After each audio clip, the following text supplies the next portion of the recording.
Hawaii.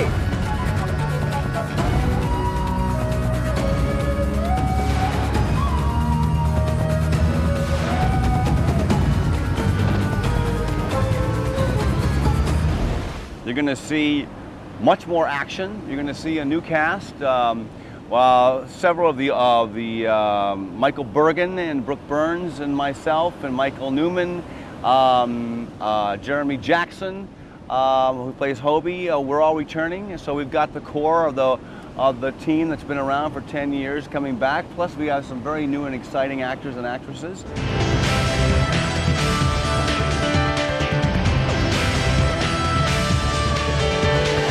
We had an opportunity to take it down to Australia, but the problem that I loved Australia, but the problem with Australia was our summer was their winter. And when Hawaii came into the equation, I said, I'm not going anyplace else but Hawaii. And it was absolutely the right decision. We should have come here 5 years ago.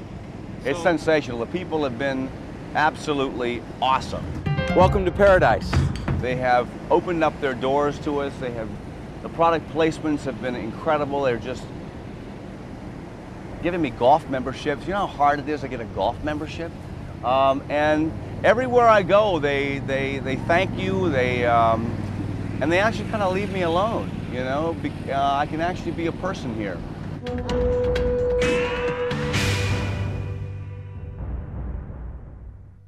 You're gonna have the same action-packed show, same beautiful people, but now you got it on some of the most extraordinary backdrops in the world. Every inch of this place is just gorgeous.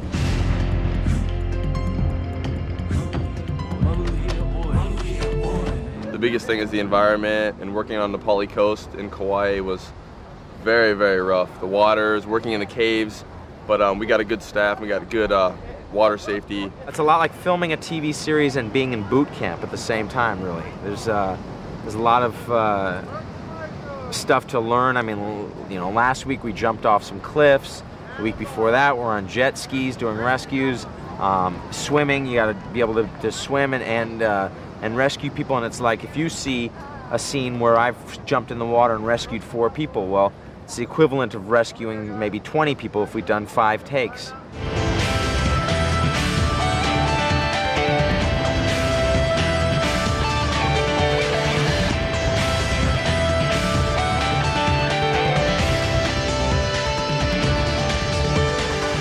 Basically, it has to do with Mitch Buchannon. It's going through kind of a midlife crisis. He goes over to Hawaii. His mom has come down with Alzheimer's. It's affected him mentally. His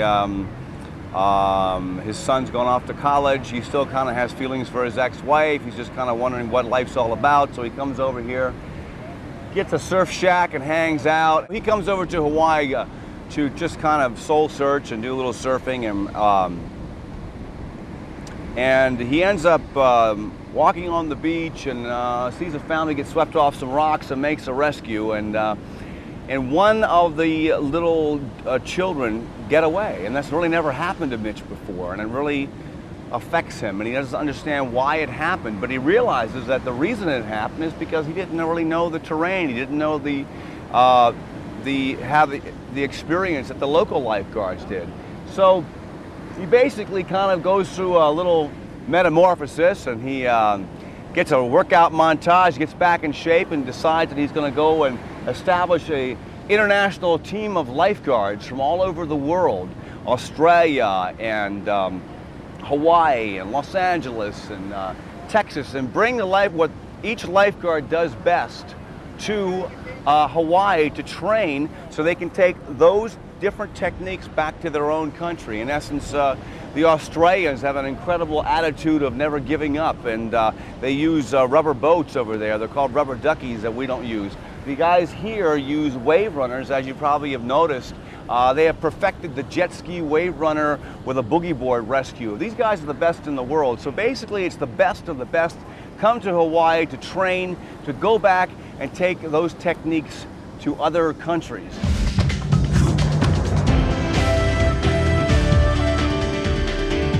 It's really, we're really playing off Hawaii. We came here 4 years ago and we absolutely blew it. I mean, we stayed at a hotel and we did this and that, but we had nothing to do with the Hawaiian culture. So My job in the beginning of this was to sit down with the writers and try and create stuff in and around Hawaii. We're doing a show about the Pearl Harbor and the USS Missouri and the Arizona down there, which is an incredible memorial that needs to be get recognition. We're doing something about the spirituality of Hawaii, where it's a very spiritual place over here, and we're trying to play off the local culture, which is going to give the show absolutely, I think, new life in maybe another 10 years.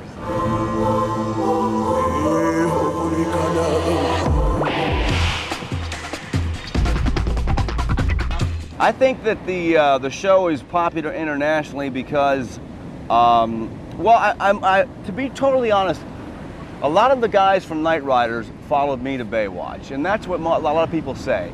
And Baywatch had a lot of the same theme as Night Rider. One man can make a difference. It was about saving lives, not taking lives. The theme of the show for me, and I try to find in each script that's important to me, is heart, humor, and action. And if you touch people's heartstrings and make them feel a little bit, you give them action. And I ask these kids, why do you watch the show? They said, because it's really scary and the people are great and everything turns out okay. So we try to make it non-violent, as action as opposed to violence. We do romance as opposed to sex. You don't see anybody jumping in bed together on Baywatch. Baywatch gets this rap like this really sexy show. You know, it's kind of funny because it really isn't. It's our main audience in America is 18 to 49-year-old women, and it's a family audience. And it's just that we happen to have some very good-looking girls on the show and some very well-built guys.